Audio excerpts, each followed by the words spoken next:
We will now move directly into session 3, which will include powerful youth testimonies from young persons from 3 different regions, showcasing the diversity of impacts of the impact climate change has on people's health, and hear views on how people can address them. Can persons please mute your mics, please? So at this time, I will now hand over to my fellow pageant sister, Miss Nurianne, Helder, Miss Aruba 2018. Nurianne is also a climate change activist, and she's a youth leader in diabetes and one of our Special Envoys. Nurianne, over to you.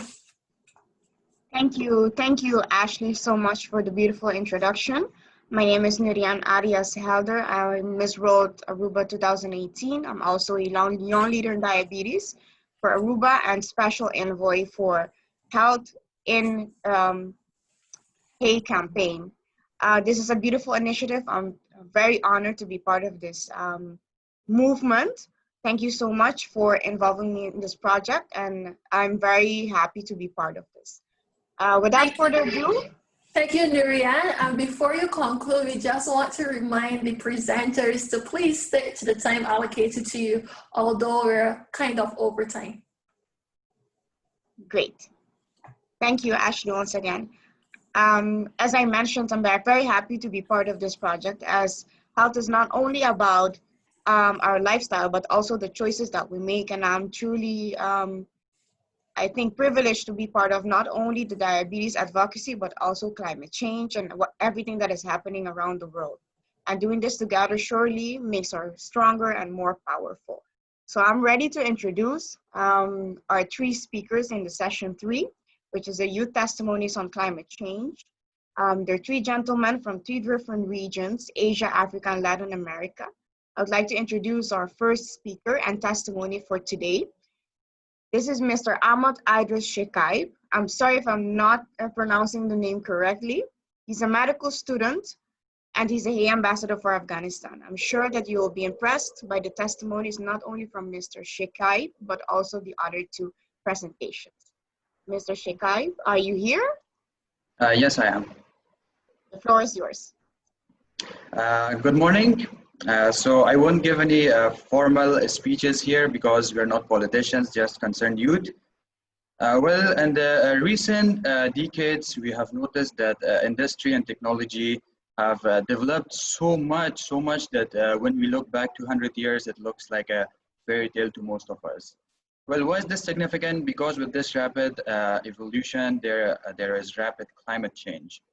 And at first, we loved it because of the jobs, the facilities, and also getting products fast and cheap.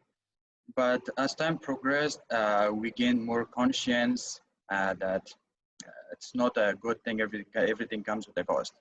So it's of extreme importance that people are aware of not only the problems that they pose, but also their roles that they must play in protecting it.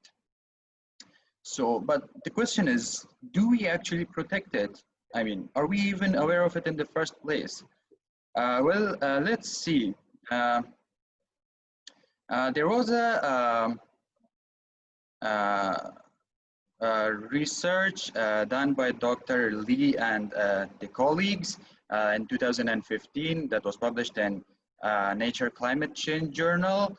They actually used the Gallup World Poll for 2007 and 2008, and they surveyed 119 countries. And I'm going to use only 2 questions here. One question was that, do you actually know about climate change? And do you think it's a threat, it's a concern? Well, let's see these tables. Actually, the link for the journal is in the Q&A. I posted it.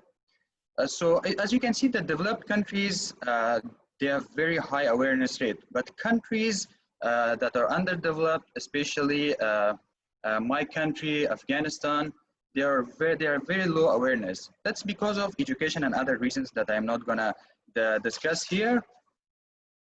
But as we can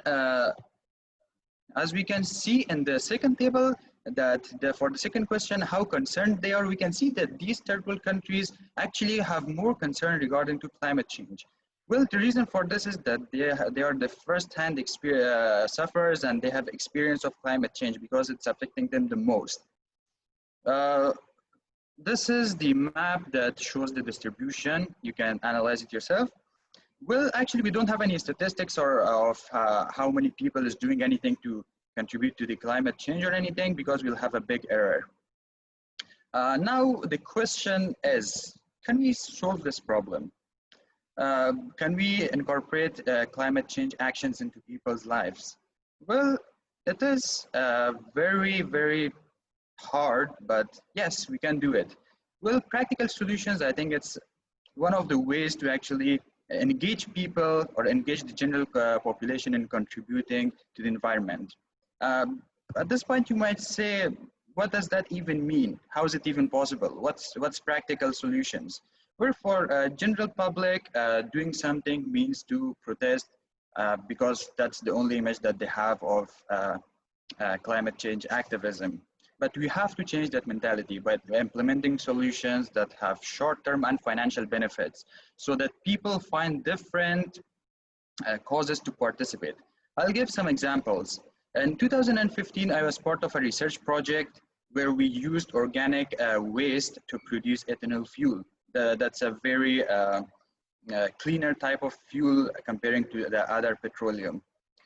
Well, this could be a very appealing business model to many with both financial benefits and also environmental benefits. In 2013, I was part of another project where we used banana peels to filter heavy metals from dirty waters.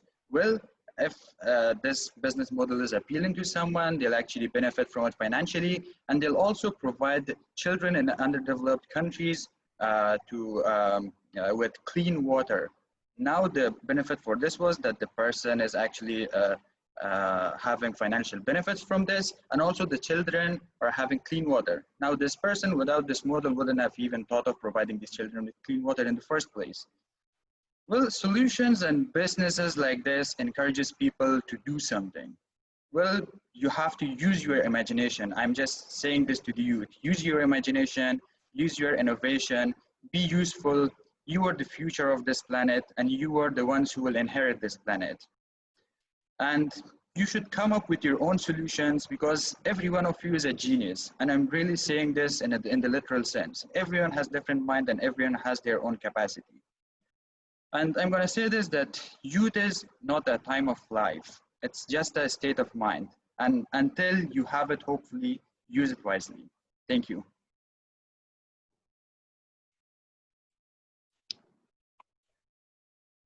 Thank you so much, Mr. Shekaib, for your presentation.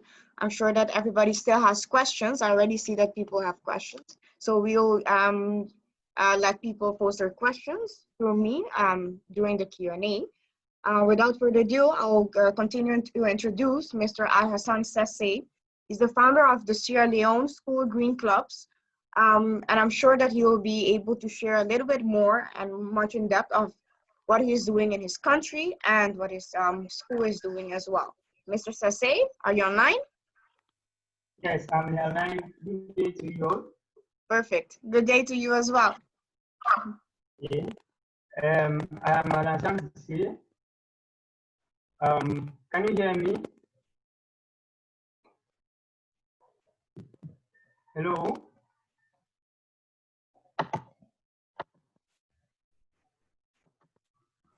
Yes, we can hear you, Ahmad. Continue. Okay. As I said, I am Alhassan. I'm the founder and president of the Sierra Leone School Green Club. We work with schools and communities in Sierra Leone. So what we'll be doing, we work with schools to make sure we talk to them concerning their environment, because someone said, like most of these schools, these children are the future generation. Should we start to engage them now before it's too late? So, like one of the areas we engage them is the area of governmental sustainability through education. So, like we talk to them, engage with them in the area of environment and see how they can take responsibility to make sure they create a change in their different communities where they find themselves. So like one of the things that we do is to distribute food trees to them to make sure they plant them in their schools and in their communities. Because we found out that people cut down trees, but when trees are useful to them, that's why we introduce the food trees so that they will not cut them down to benefit from these trees. And also we engage our political leaders, our community leaders. Like this picture we are seeing, we organize awareness raising against the dangers of forced repair in one of the councils. You can see the picture. So we galvanize these 10 schools that we work with presently. We take them to the council wherein we ask them to develop policies that are good for the environment, most especially to use renewable energy. And also we make sure we engage youth in engaging the environment sanitation, environmental sanitation. So this picture that you are seeing is one of the work that we are doing in different districts in our communities and in the city particularly. So some of these are some of the things that we do. And one of the things that we also do is we organize art competition for these children to make sure that they bring up ideas on how to mitigate or how to combat or how to adapt to climate change. So one of the ideas that we brought to them is to create an art competition to make sure they find solutions on their own. So these are one of the work that we do where we partner with local unions to make sure this project is success. I want to say thank you for your time and for listening to us. These are contacts, and we're happy to partner with anyone that wants to partner with us. Thank you. Merci beaucoup. Thank you so much, Mr. Sesay, for delighting us with your presentation. I believe that you all are now inspired to also take action in our countries. And I'm very excited to also introduce our following presenter or testimony from Mr. Jairo Martinez. Mr. Martinez is from Bolivia. He's the Youth Council for Mother Earth leader. I would like to mention that before Mr. Martinez gives his presentation or testimony, a video will be shown on screen. So please be pending for the video. And I would like to first confirm that Mr. Martinez is already on the line, so he'll be ready for the presentation after his video is shown. Before he starts, Nurianne, can Alhassan stop sharing her screen, please, with us? Alhassan, you're still sharing your screen. I've stopped that. Mr. Sesay, okay. Stop.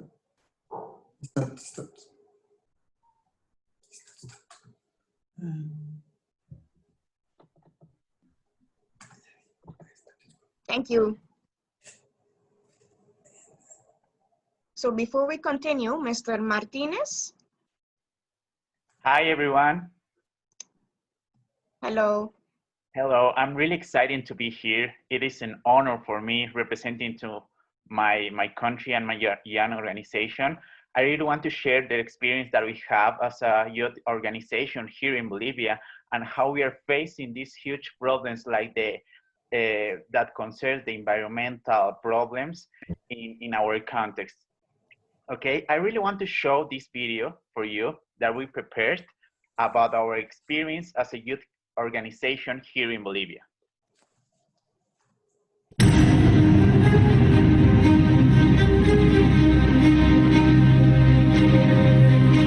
La contaminación de ríos, la contaminación de nuestras tierras, nos está ocasionando grandes problemas en nuestra salud. El cambio climático afecta a mi entorno, a su entorno y a todo el mundo.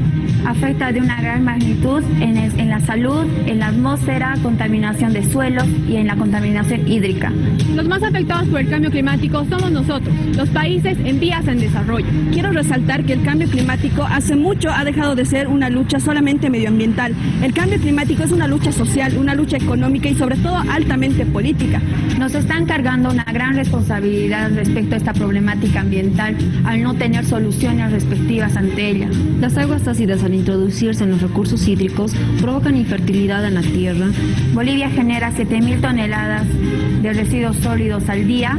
Todo esto se ve a raíz de que grandes élites han logrado explotar a la madre tierra sin pensar ni en los pueblos indígenas ni en las futuras generaciones. Yo, como joven, tengo derecho a un medio ambiente saludable, un medio ambiente sano.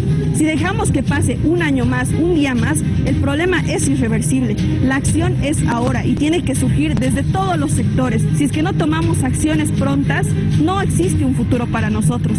Pero en el momento en que los jóvenes, las infancias de América Latina, de la Via Yala, de los pueblos indígenas, toman la decisión de organizarse, existe un futuro pensando en ellos.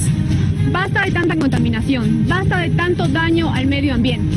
Las acciones deben tomarse ahora. Te pido a ti que tomes conciencia.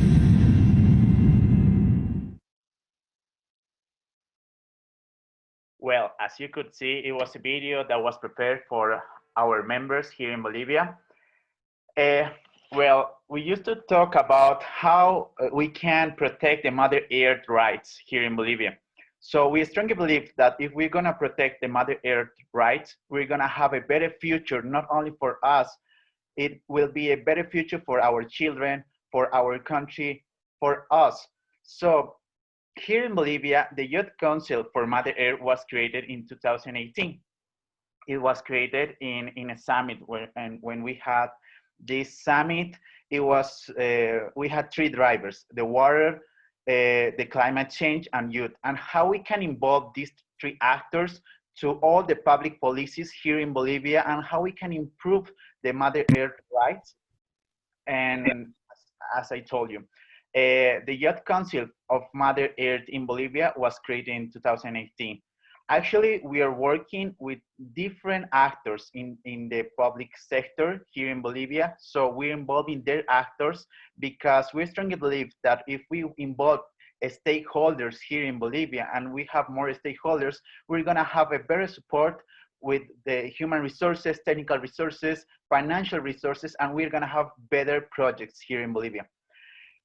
Fortunately, here, our organization works in every city in Bolivia. So we have different projects, and every coordinator in every city is working in a different project, so they can adapt this kind of huge projects to their reality, to their context. As you know, here in Bolivia, we have different problems that involves the environmental problems. So, well, we have three drivers here in our organization. The first driver is environmental impact, because we strongly believe that our environmental projects will have an environmental impact. So we strongly believe that environmental incidence is really important in all our projects. The second driver is the research, because we are working in the different projects to improve our research skills and innovation in water resources and environmental pollution. And finally, our driver is environmental education, because we work with children educating about the importance of caring for the environment. As I told you, we have different projects in every city. Our first project, our highlight is that we are working with schools, children, adolescents, organization, and youth commitment to improve the water management in Cochabamba. Cochabamba is one of the biggest cities here in Bolivia, so we are working in a long process to improve the water management in this city. So we started to environmental education. Our second highlight here in Bolivia is a law, because we are contributing the national law of reduction and replacement of plastic bags, because we are working in the Desembolsate project that it was created for many organizations here in Bolivia. So we are still working in this project. And finally, we are working in different research spaces, as I told you, research spaces and innovation in water resources, and how we can take care of this resource that is really important here in Bolivia and in the worldwide, you know, and the environmental pollution. This project of research was recently created here in Bolivia, and we are still working, and I strongly believe that we're gonna have huge results here in Bolivia. Well, that's all that I can say about highlights. And we are still working. I'm really proud to be here, as I told you. And we are still working as a youth organization here in Bolivia that is still working to protect and defend the Mother Earth rights. And thank you so much for this opportunity and to let me share this experience with you guys. Thank you so much, Mr. Martinez, for your beautiful presentation and everything that you're doing for your country and within your region as well. Truly inspiring. I would like to ask everybody within the chat to please pose your questions, as I will be asking the questions to the three speakers. Please do mention to whom the question is directed so I could know to who I should ask this question.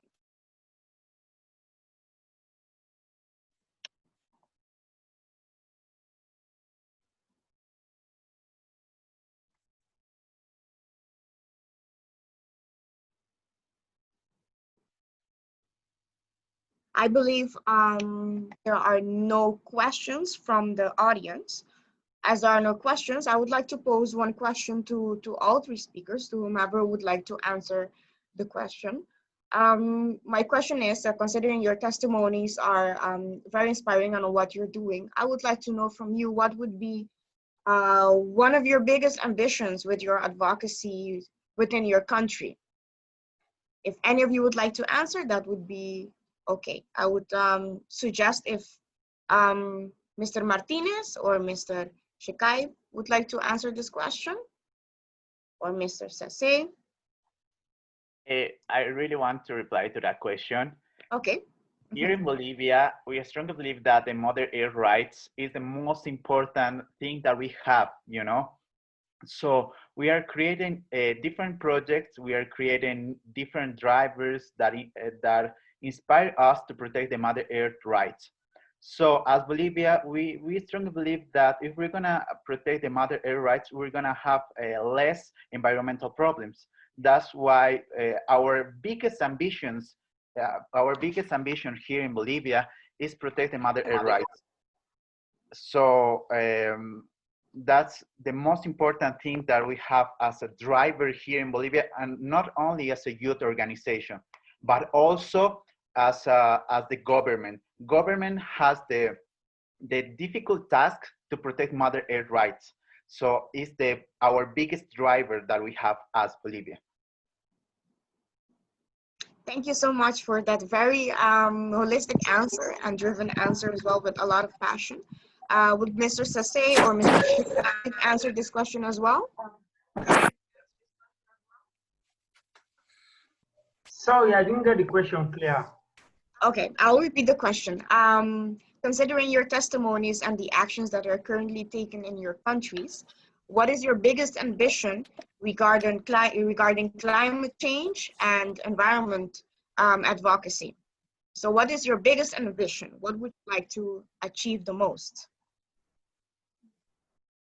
My biggest ambition is to make sure that we catch them young, so that they will continue to create the impact that we want them to create. Because I believe till then, as young children are coming up, realize that they are the change makers, it will be difficult for us. Our parents did a big mistake when we were coming up. So we don't want to repeat the same mistake our parents did. Thank you. Thank you so much, Mr. Sesay. And Mr. Shekaib, if you would like only to answer the question.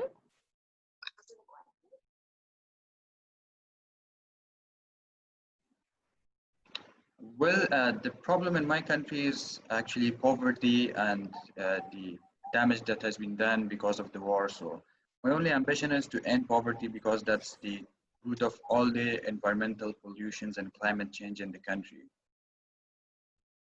Thank you so much.